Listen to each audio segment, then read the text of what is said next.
Cuando la semilla cae a tierra, ésta debe morir para volver a nacer. Es así en nosotros. Debemos morir a nuestros pecados para nacer a una nueva vida. Hola familia de Dios, es un gusto estar con ustedes en esta ocasión para compartirles el tema de la resurrección.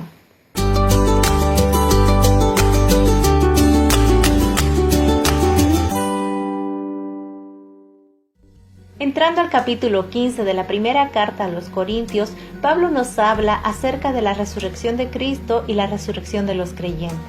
En este pasaje se nos da a conocer un resumen doctrinal acerca del evangelio que Pablo venía predicando. La filosofía griega sostenía que el espíritu era bueno y la materia mala. Era un pensamiento que en cierta forma estaba influyendo en algunos hermanos de Corinto. A lo que Pablo responde: Ahora, hermanos, quiero recordarles el evangelio que les prediqué, el mismo que recibieron y en el cual se mantienen firmes. Mediante este evangelio son salvos, si se aferran a la palabra que les prediqué. De otro modo, habrán creído en vano. El evangelio es literalmente las buenas nuevas, las buenas noticias de salvación. En los versos 3 y 4 se nos describe el contenido del evangelio. Cristo murió por nosotros, fue sepultado y resucitó al tercer día. El evangelio no se trata de meras opiniones religiosas o cuestiones triviales o cuentos de hadas. Se trata de hechos históricos reales. Ahora veamos las apariciones de Jesús después de la resurrección, a las mujeres en la tumba, a los 11 discípulos, a Simón, los 2 hombres en el camino, los discípulos, María Magdalena, los 10 discípulos, los 11 discípulos, los 7 discípulos, a Cefas, Pedro, los 12 apóstoles y por último a Pablo. En el versículo 12, Pablo hace una protesta. Ahora bien, si se predica que Cristo ha sido levantado de entre los muertos, ¿cómo dicen algunos de ustedes que no hay resurrección? Los cristianos de Corinto no estaban negando la resurrección de Jesús. Ellos estaban negando nuestra resurrección, influenciados por el pensamiento griego. Ya que la muerte vino por medio de un hombre, también por medio de un hombre viene la resurrección de los muertos.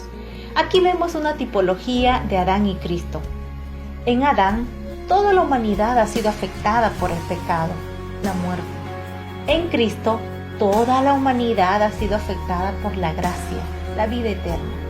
En el verso 31, Pablo dice: Ustedes bien saben que todos los días estoy en peligro de muerte. Esto es tan cierto como la satisfacción que tengo de que ustedes creen en Cristo. Pablo dice que su trabajo en Corinto había valido la pena. Luego en el verso 33 nos dice: No se dejen engañar. La iglesia en Corinto corría el riesgo de ser alejada de la verdad por una falsa enseñanza. Y luego en el verso 34 nos dice: No sigan desobedeciendo a Dios, a aquellos que negaban la resurrección y que vivían en desobediencia. En el verso 35 dice: ¿Cómo resucitarán los muertos y con qué clase de cuerpo vendrán?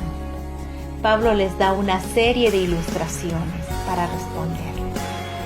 Él les habla del proceso de la semilla, de la variedad de los cuerpos, del brillo de las estrellas, cada una de ellas presentadas a la manera de Dios. En el verso 42 dice: Así sucederá también con la resurrección de los muertos. Existe un paralelo contraste entre nuestros cuerpos físicos terrenales y nuestros cuerpos eternos celestiales. Veamos. Lo corruptible versus incorruptible. Deshonra versus gloria. Debilidad versus poder. Cuerpo natural versus cuerpo espiritual. El primer Adán versus el último Adán. Imagen terrenal versus imagen celestial. Fíjense bien en el misterio que les voy a revelar. No todos moriremos, pero todos seremos transformados en un instante, en un abrir y cerrar de ojos. En un instante, no habrá tiempo para orar cuando Jesús venga entre las nubes. Esta reunión extraordinaria entre las nubes de todos los seguidores de Cristo, vivos y muertos, a este acontecimiento se llama rapto o arrebatamiento. Esta última generación de cristianos no verá la muerte. Se encontrará con Jesús entre las nubes. Cuando lo corruptible se revista de lo incorruptible y lo mortal de inmortalidad, entonces se cumplirá lo que está escrito. La muerte ha sido devorada por la victoria. La muerte ha sido derrotada por la resurrección de Jesucristo. Pero gracias a Dios que nos da la victoria por medio de nuestro Señor Jesucristo. Esto es con los que estamos con el Señor Jesucristo.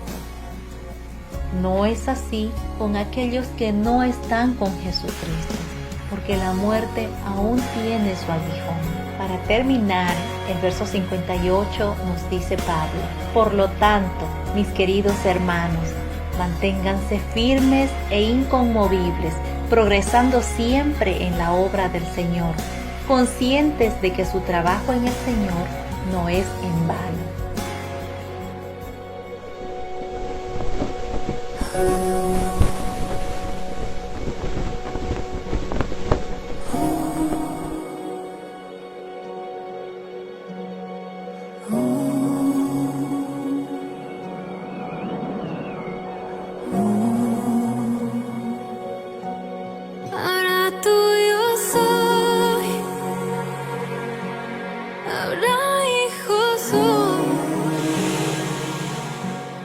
Y tu identidad has puesto en mí.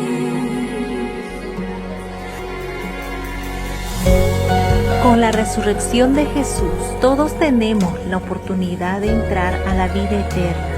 Motivados por su amor, todo trabajo que realizamos, sea limpiar el templo, enseñar, escudriñar las escrituras, cantar, danzar, el que tú realices será bien recibido por el Padre.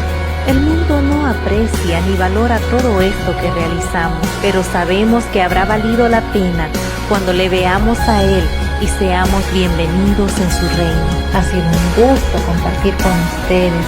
La paz del Señor esté en sus vidas.